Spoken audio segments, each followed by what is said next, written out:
Oh Lord, life's been hard. Shalom semuanya, tetap dengan tema kita bergerak dan berdampak. Salah satu dampak yang bisa kita berikan adalah dengan mengekspresikan atau menunjukkan kasih kepada orang-orang yang ada di sekitar kita. Bapak Ibu saudara dikasih oleh Tuhan, kalau kita berbicara tentang kasih, maka kasih adalah salah satu elemen terpenting di dalam kehidupan manusia. Kenapa? Karena demi untuk mendapatkan kasih, kadang orang rela untuk melakukan apapun. Dan untuk mengungkapkan kasih, orang rela untuk membayar berapapun harganya. Sama seperti Yesus, karena begitu mengasihi kita sebagai manusia, dia rela untuk membayar nyawanya sendiri menjadi korban tebusan bagi manusia. Satu hari ada seorang bertanya kepada Tuhan Yesus, "Guru, hukum manakah yang terutama dalam hukum Taurat?" Di dalam Matius pasalnya yang ke-22, ayatnya yang ke-36.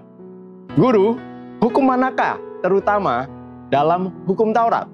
Jawab Yesus kepadanya, "Kasihilah Tuhan Allahmu dengan segenap hatimu, dan dengan segenap jiwamu, dan dengan segenap akal budimu. Itulah hukum yang terutama dan yang pertama." Ayat yang ke-39, "Dan hukum yang kedua yang sama dengan itu, ialah kasihilah sesamamu manusia seperti dirimu sendiri." Bapak Ibu saudara dikasih oleh Tuhan, kalau kita ditanya, atau mungkin kita pernah mendapatkan pertanyaan, siapa yang harus lebih kita kasihi? Tuhan atau manusia? Atau kalau saya rubah, lebih mengasihi siapa? Mengasihi Tuhan atau mengasihi pasanganmu? Mengasihi Tuhan atau mengasihi anakmu? Mengasihi Tuhan atau mengasihi orang-orang di sekitar kamu? Nah, kalau kita lihat apa yang menjadi jawaban Tuhan Yesus dari pertanyaan ahli Taurat tersebut, Tuhan Yesus berkata, yang pertama, kasihilah Tuhan Allahmu dengan segenap apa yang ada pada kamu. Itu hukum yang utama dan yang terutama. Dan hukum yang kedua yang sama dengan itu, ialah kasihilah sesama manusia seperti dirimu sendiri. Artinya apa Bapak Ibu saudara dikasihi oleh Tuhan? Kedua hukum ini adalah sama. Artinya bukan hukum yang terutama mengasihi Tuhan, hukum yang kedua mengasihi sesama. Tidak. Karena Tuhan Yesus katakan, dan hukum yang kedua yang sama dengan itu. Artinya sama dengan hukum yang pertama, kasihilah sama manusia. Ingat, Tuhan tidak bisa kita jamah, Tuhan tidak kelihatan. Bagaimana cara kita mengekspresikan bahwa kita mengasihi Tuhan, yaitu mengasihi manusia ciptaannya.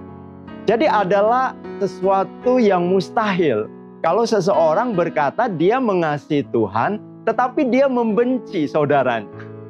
Adalah sesuatu yang mustahil ketika seseorang berkata dia mencintai Tuhan, tetapi dia memusuhi manusia lainnya. Berarti tidak ada kebenaran di dalam kehidupannya. Kenapa? Ekspresi dari kasih kita kepada Tuhan itu harus bisa ditunjukkan dengan kita mengasihi sesama kita. Mengasihi saudara-saudara seiman kita, mengasihi orang-orang yang ada di sekitar kita. Makanya Tuhan Yesus katakan, hukum yang kedua yang sama dengan itu ialah kasihilah sesamamu manusia seperti dirimu sendiri. Nah, luar biasanya ketika Yohanes, di dalam kitab Yohanes dikatakan apa? Yohanes 13 ayat yang ke-34, "Aku memberikan perintah baru kepada kamu." Tuhan Yesus memberikan perintah baru kepada kita. Apa perintahnya? Yaitu supaya kamu saling mengasihi, sama seperti aku telah mengasihi kamu, demikian pula kamu harus saling mengasihi. Oke, ini lebih dalam lagi. Yang pertama, kasihilah sesamamu seperti dirimu sendiri. Bapak Ibu saudara dikasihi oleh Tuhan, kalau kita tidak bisa menerima diri kita apa adanya, kita tidak bisa mengasihi diri kita apa adanya seperti Tuhan mengasihi kita, maka juga sesuatu yang mustahil kita bisa mengasihi orang lain. Makanya harus dimulai dari apa? Kasihilah sesamamu manusia seperti kamu mengasihi dirimu. Ya, setelah itu baru kamu bisa masuk kepada perintah yang lebih dalam lagi, ya. Kasihilah sesamamu seperti apa? Seperti Tuhan Yesus mengasihi kamu. Nah, jadi Bapak Ibu yang dikasihi oleh Tuhan, sekali lagi saya katakan, kalau kita berbicara tentang mengasihi Tuhan, ekspresi dari mengasihi Tuhan itu harus ditunjukkan dengan kita mengasihi sesama manusia. Kita mengasihi saudara kita mengasihi orang-orang yang ada di sekitar kita. Kita bersyukur karena apa? Ya, sebagai orang percaya, firman Tuhan berkata bahwa Allah adalah kasih. Itu ada di dalam 1 Yohanes 4 ayat yang ke-8. Jadi firman Allah tidak berkata kasih itu adalah Allah. Tidak. Ya, God is love. Bukan love is God. Ya, kalau love is God, berarti kasih bisa menjadi berhala. Demi mengasihi orang bisa menghalalkan segala macam cara. Tapi kalau God is love, Tuhan adalah kasih, maka sesungguhnya ketika kita mengasihi, kita tahu bahwa kasih itu berasal dari Tuhan. Karena Allah yang kita sembah tidak atau bukan cuman sekedar mengajarkan tentang kasih. Allah yang kita sembah bukan cuman berbicara tentang kasih, tetapi Allah yang kita sembah adalah kasih. Nah, untuk kita bisa benar-benar mengasihi orang-orang di sekitar kita, mengasihi orang-orang yang terhilang, mengasihi saudara-saudara kita, mengasihi keluarga kita, maka hal yang paling penting, kita harus bisa mengalami kasih Allah di dalam kehidupan kita. Karena kalau kita tidak pernah mengalami kasih Allah, maka kita tidak bisa mengekspresikan ya Allah adalah kasih melalui kehidupan kita. Yang kita bisa ekspresikan hanya apa? Kasih sebagai manusia, tapi bukan kasihnya Allah. Padahal perintah baru yang Tuhan berikan kepada kita adalah kasihilah sesamamu ya seperti aku, seperti Yesus telah mengasihi kita.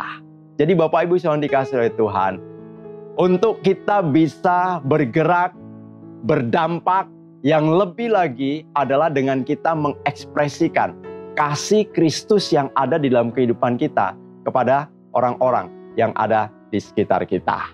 Jadi tetap semangat ya, percaya bahwa semakin banyak kita mengalami kasih-Nya Tuhan, maka akan semakin mudah untuk kita mengekspresikan kasih itu. Tuhan Yesus memberkati. Oh Lord, life's been hard. I ain't faced. See a new man when I look in my face. Under my feet I put Shalom semuanya, kembali lagi bersama saya dalam Abanis Update minggu ini. Kami menyambut dengan sukacita bagi Anda yang baru pertama kali hadir di tempat ini. Selamat datang dan selamat bergabung dalam ibadah Abalov Bali. Let me testify that he never let me go. If I had a megaphone, I'd tell 100,000 souls. The reason that I dance, cause I feel it in my bones. Like, hey, I got a reason to praise. Hey, I got a reason to praise. I left that old man on that old town road. I'm never going back, no. Bye, bye, bye. Woo. Last time that I checked, had to be the one, cause it's not. Berikut beberapa informasi dalam minggu ini. Penutupan doa akan diadakan pada tanggal 20 Juni 2025 jam 7 malam di lantai 3 Abalov Bali.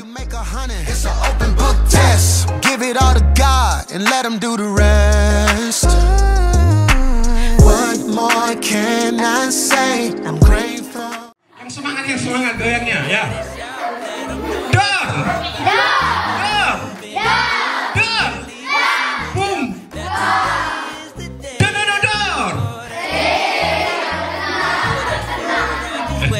Let's have a celebration. It's time to clap our hands and stomp our feet. Let's have a celebration. If you believe that Jesus set you free, it's time to celebrate.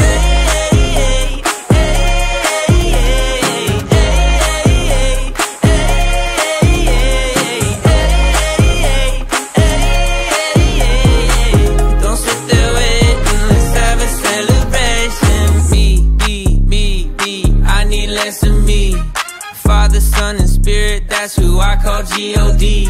I used to be a blind man until you let me see that who the Son sets free, you said is truly free indeed. So let it scream, let it shout, let them know what you're about. Keep it moving and grooving, don't leave a single doubt that today is the day that the Lord has created. Why would I sit around just waiting? Let's have a celebration. It's time to clap our hands and stomp our feet. Let's have a celebration. If you believe that Jesus set you free, it's time to celebrate.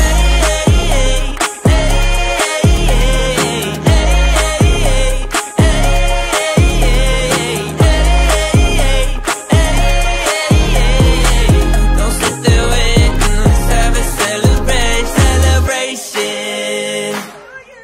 It's time to clap our hands and stomp our feet.